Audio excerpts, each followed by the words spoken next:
Uniclac. Galera, começamos então aqui esse bloco tratando do direito de herança. Nesse agora a gente não vai falar somente de direito de herança. Até porque o direito de herança, nós temos apenas esses dois incisos, o 30 e o 31, tratando do tema. Coisa muito rápida. O 30, ele somente inaugura o direito de herança, dizendo ser garantido tal direito. E o 31, ele fala sobre algumas coisas também muito simples de serem entendidas.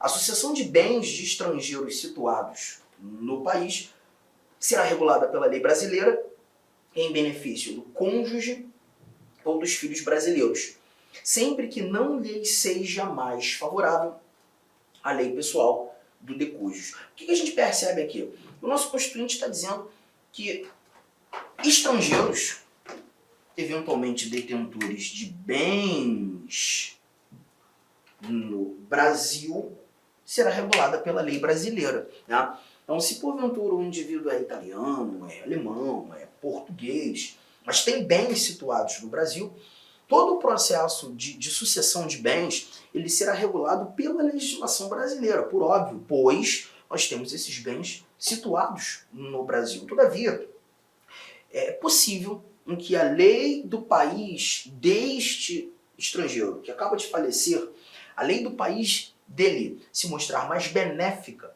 que a legislação brasileira, ela pode ser utilizada. Então aqui basta você entender essa ótica. A regra é utilizarmos a legislação brasileira para a transmissão ou a sucessão dos bens do estrangeiro para os seus filhos brasileiros, filhos cônjuge brasileiro, né? Todavia, é possível com que a lei estrangeira regule esse processo de sucessão, esse processo de herança, né?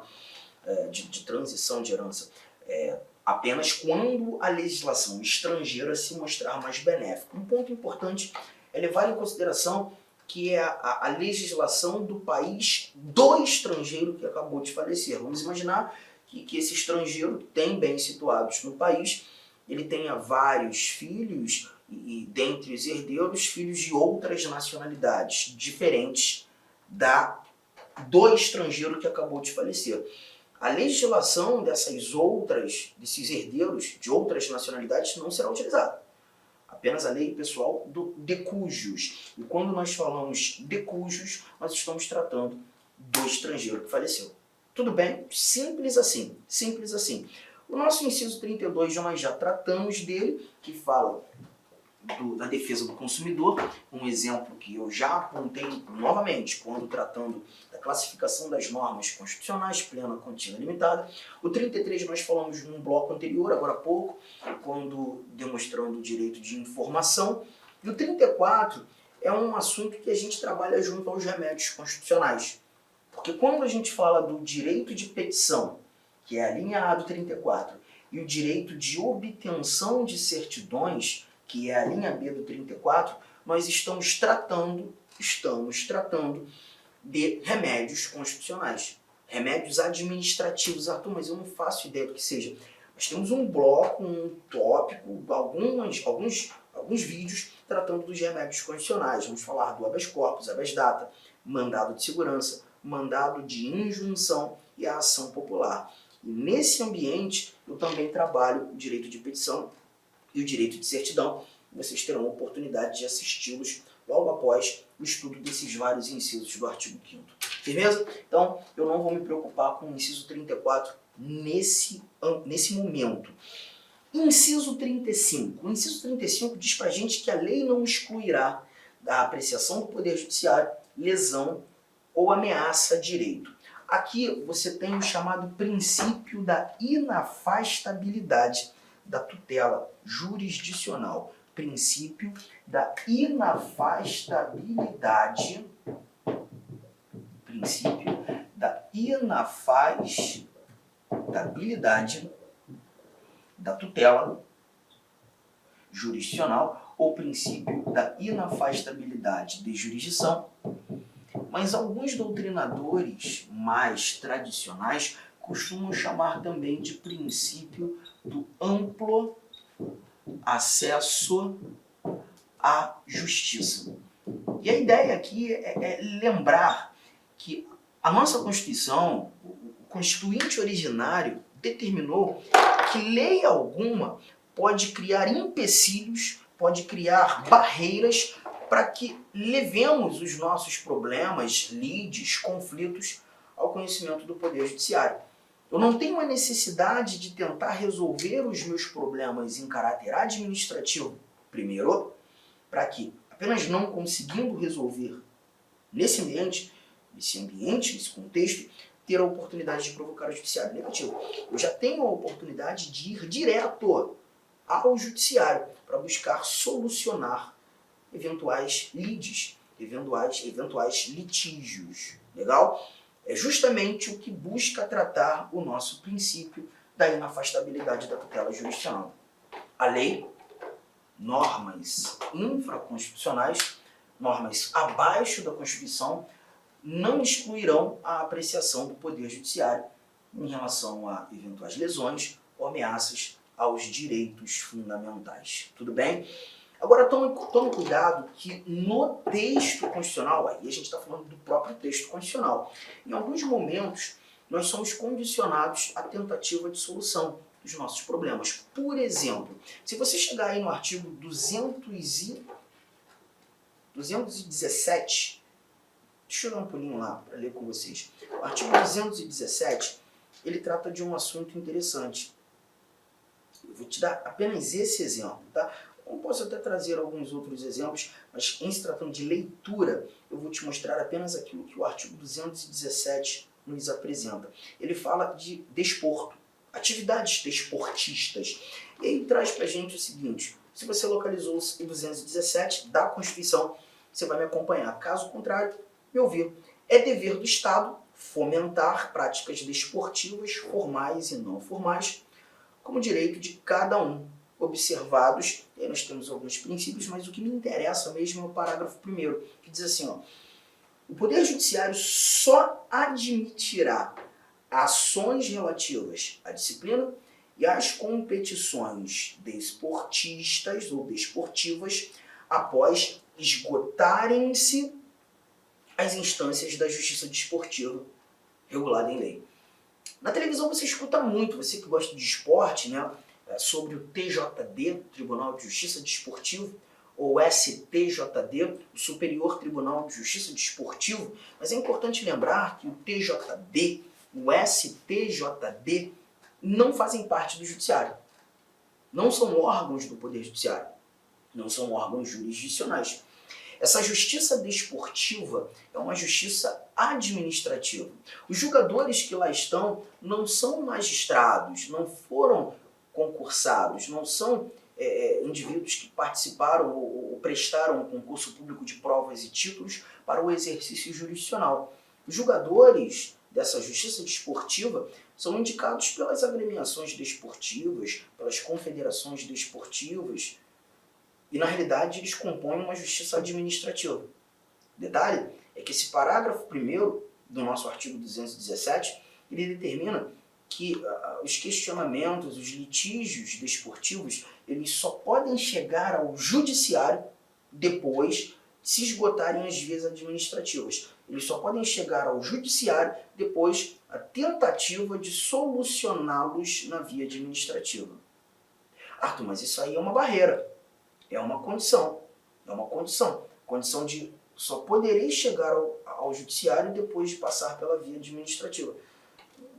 Não é algo ruim isso aí? Não é algo que conflita com aquilo que está escrito aqui no nosso 35, o tal do princípio da inafastabilidade da tutela jurisdicional? Não, porque é a própria Constituição que previu.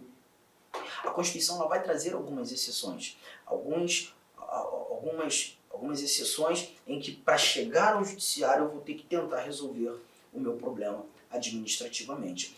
O que o nosso inciso 35 determina é que a lei, norma infraconstitucional, não possa criar não criem esses empecilhos, essas barreiras, essas condições. Legal? Então, tome cuidado com essa informação. Tá? Quando nós estudarmos remédios constitucionais, quando nós falarmos, por exemplo, do habeas data, o habeas data também se perceberá que é uma ação judicial, né, uma ação que será julgada pelo judiciário. O habeas data ele só pode ser levado ao conhecimento do judiciário depois aquele indivíduo tentar resolver o seu problema administrativamente. Eu falo muito sobre isso quando nós chegarmos aos remédios. Outro ponto é quando a gente trata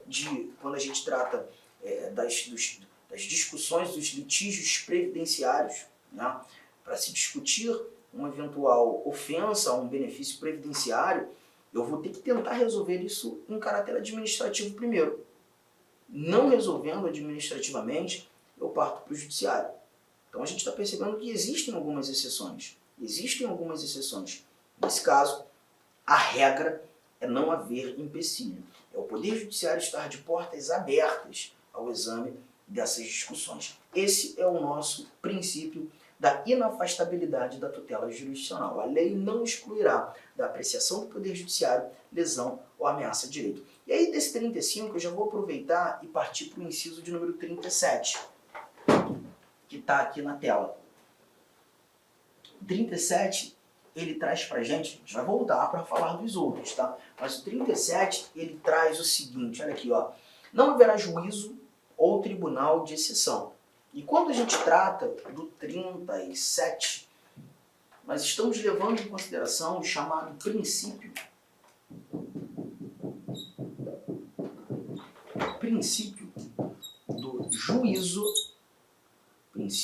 do juízo natural.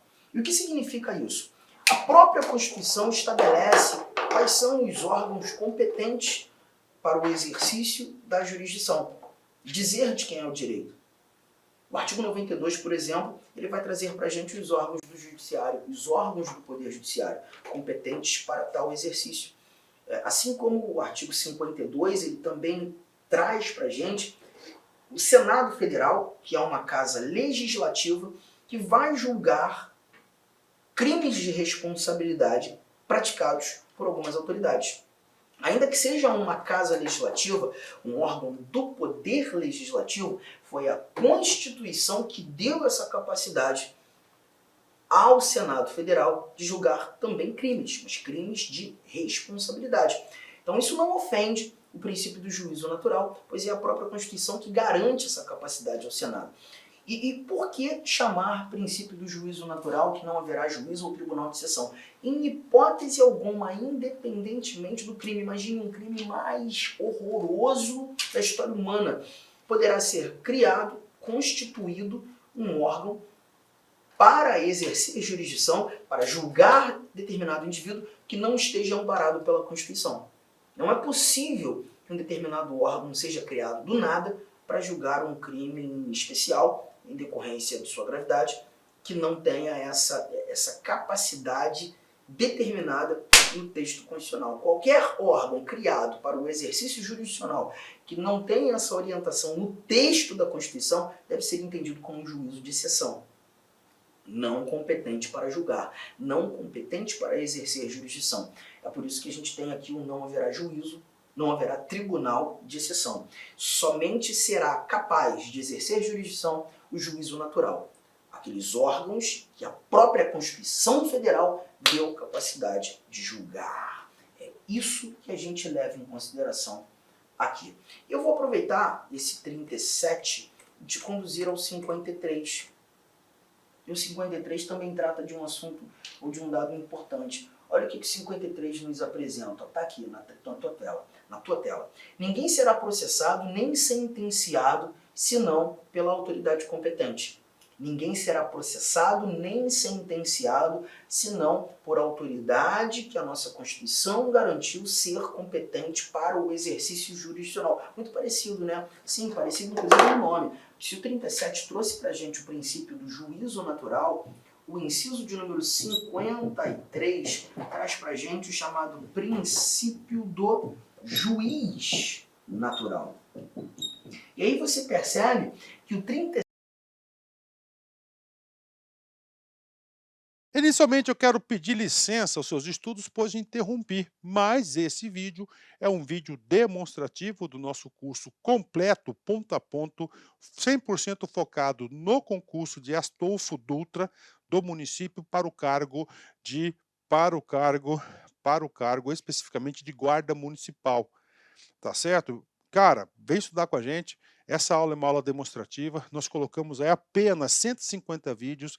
Nós temos muito mais vídeos, eu tenho certeza, mas certeza absoluta, se você cumprir a nossa metodologia, o nosso personal coach, aqui na Lá Concurso você vai ter uma metodologia chamada personal coach. Personal significa pessoal e coach significa treinador. É o estudo em regime de metas. Isso é só aqui na Lá Concursos e eu tenho certeza que você ficará super satisfeito.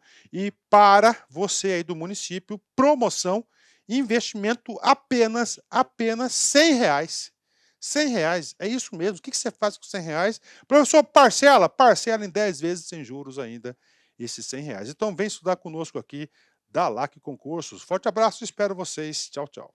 Clique like.